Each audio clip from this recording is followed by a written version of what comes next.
दोस्तों, जय हिंद, वंदे मातरम। आपका हमारे चैनल MK सर लखनऊ में स्वागत है। चलिए, सीटेट की तैयारी के लिए जो विज्ञान के क्वेश्चन चल रहे हैं, तो आज हम आपके लिए 20 क्वेश्चन फिर से नए लेकर आए। चलिए, तो पहला क्वेश्चन स्टार्ट करते हैं। ठीक है, तो पहला क्वेश्चन लेते हैं। चुंबकीय फ्लक्स का मात्रक है। चुंबकीय फ्लक्स का मात्रक क्या होता है दोस्तों, बताइए। चुंबकीय फ्लक्स का मात्रक क्या होता है? तो यहाँ पर जो उत्तर हो जाएगा दोस्तों, ये बी नंबर आपका सही है, न्यूटन मीटर पर एम्पियर। ठीक है, ये कैसे आता है? एक तो हमको पता है कि बी बराबर φ/a होता है। ठीक है, बी बराबर φ/a होता है। तो ये फाई की वैल्यू चाहिए तो बी इंटू ए। ठीक है, और बी बराबर होता है ILB A। ठीक है, हाँ, तो यहाँ से जब आप निकालेंगे तो न्यूटन मीटर पर एम्पियर आ जाएगा। ठीक है, ओके। चलिए स्टूडेंट, अगला क्वेश्चन लेते हैं दोस्तों। Question number 2। धारावाही परिनलिका के कारण चुंबकीय क्षेत्र की तीव्रता निर्भर करती है। धारावाही परिनलिका का मतलब कोई भी एक वायर है, उस वायर को जब किसी गोली नलिका में, बेलनाकार नली में लपेट कर उसमें विद्युत धारा प्रवाहित करते हैं और उसको धागे से स्वतंत्रतापूर्वक छोड़ देते हैं, तो उसके चारों ओर क्या होता है, चुंबकीय क्षेत्र उत्पन्न हो जाता है। तो वो चुंबकीय क्षेत्र की जो तीव्रता होगी यानी बी, वो किस चीज़ पर निर्भर करती है? क्रोट के पदार्थ की प्रकृति पर, या विद्युत धारा के परिमाण पर, या कुंडली में फेरों की संख्या पर, या उपरोक्त सभी पर। बताइए दोस्तों, कौन सा आपका उत्तर सही होगा? तो मैं आपको बता दूं कौन सा उत्तर सही होगा आपका। इसमें उपरोक्त सभी, ये वाला आपका सही हो जाएगा। क्यों?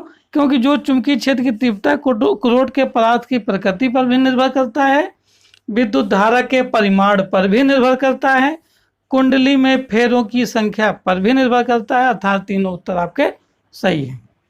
ठीक है, तो इसलिए चौथा आपका सही हो जाएगा। ठीक है दोस्तों, अगला क्वेश्चन हम लोग करेंगे। Question number 3। एक विद्युत बल्ब पर 12 वोल्ट एवं 30 वाट लिखा है, तो इसमें प्रवाहित होने वाली धारा कितनी होगी? तो इसका जो उत्तर मुझे दिखाया गया वो है आपका सी नंबर सही होगा। तो हम लोग इसको यहीं पर निकाल लेते हैं। ठीक है, तो मैं चलिए हेल्प करता हूँ। 12 वोल्ट का मतलब बी आपको दिया है 12 वोल्ट, और 30 वाट का मतलब डब्लू आपको दिया है।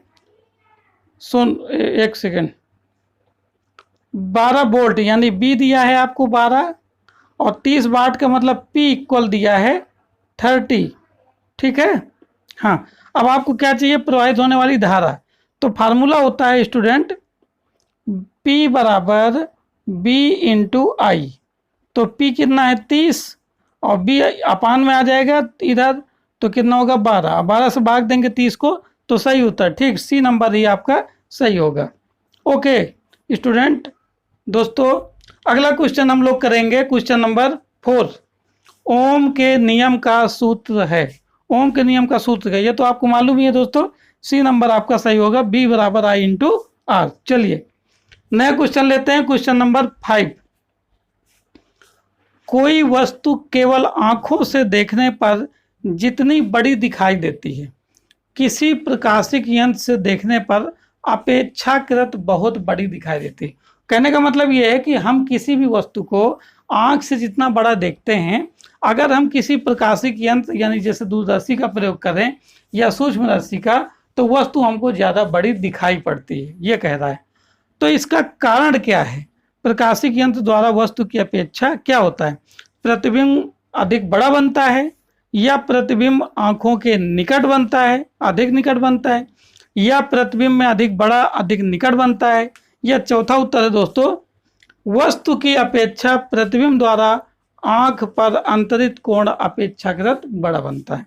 तो दोस्तों यही आपका उत्तर हो जाएगा डी, मतलब हमारी आंख पर वस्तु द्वारा या प्रतिबिंब द्वारा, जिसके द्वारा आंख पर बना कोण जितना ज़्यादा अधिक होगा, हमको प्रतिबिंब उतना ही बड़ा दिखाई पड़ेगा। ठीक है, ठीक, ओके। चलिए अगला क्वेश्चन करते हैं स्टूडेंट। दूरदृष्टि दोष का निवारण होता है किसके द्वारा? उचित फोकस दूरी के अवतल लेंस के प्रयोग से, या उचित फोकस दूरी के उत्तल लेंस के प्रयोग से, या किसी भी अवतल लेंस के प्रयोग से, या किसी भी उत्तल लेंस के प्रयोग से। बताइए दोस्तों। तो इसका जो सही उत्तर होगा, दूरदृष्टि के लिए हमें उत्तल लेंस का उपयोग करते हैं और निकट दृष्टि के लिए अवतल लेंस का प्रयोग करते हैं। तो उत्तर यहाँ पर आपका बी सही हो जाएगा, उचित फोकस दूरी के उत्तल लेंस के प्रयोग से। ठीक है स्टूडेंट, चलिए अगला क्वेश्चन करते हैं, क्वेश्चन नंबर 7। एक लेंस को पुस्तक के पृष्ठ पर रखकर 3 सेंटीमीटर ऊपर उठाने से अक्षर कुछ बड़े तथा सीधे दिखाई देते हैं। लेंस की फोकस दूरी कितनी होगी? बताइए। बढ़िया क्वेश्चन है, बहुत बढ़िया क्वेश्चन है।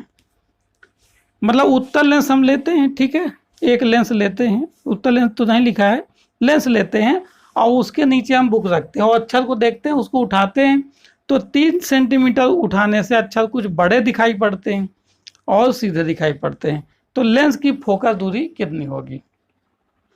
हमको उत्तल लेंस की एक दोस्तों प्रॉपर्टी पता है कि जब इसके प्रकाशिक केंद्र और फोकस के बीच वस्तु को रखते हैं तो वस्तु का प्रतिबिंब बड़ा, आभासी और सीधा दिखाई पड़ता है। तो अगर इसकी फोकस दूरी कितनी, अगर 3 सेंटीमीटर दूर से देखने पर बड़ा दिखाई पड़ता है, इसका मतलब फोकस पर वस्तु नहीं रखी है, फोकस और प्रकाशिक केंद्र के बीच वस्तु रखी है। ठीक है, इसका मतलब फोकस कितनी दूर होगा? 3 सेंटीमीटर से अधिक। ठीक है, हमारे अनुसार से यही उत्तर सही होगा। लेकिन उत्तर जो आंसर में जहाँ से हमने नोट किया है ये, उसमें लिखा है 3 सेंटीमीटर होगा, तो वो मुझे गलत लगता है, क्योंकि 3 सेंटीमीटर अगर फोकस दूरी हो जाएगी, कारण हम बता रहे हैं, तो प्रतिबिंब अनंत पर बनेगा और अनंत पर बनेगा वो हमें दिखाई पड़ेगी नहीं कहाँ पर बनेगा। ठीक है, ओके। चलिए दोस्तों अगला क्वेश्चन करेंगे, क्वेश्चन नंबर 8। क्षार और वसा के बीच अभिक्रिया कहलाती है।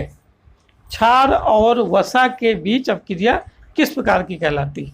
जल अपघटन कहलाती है, या आसवन कहलाती है, या सावनीकरण कहलाती है, या निर्जलीकरण? बताइए। तो क्षार और वसा के बीच जो अभिक्रिया होती है उसका उत्तर जो होगा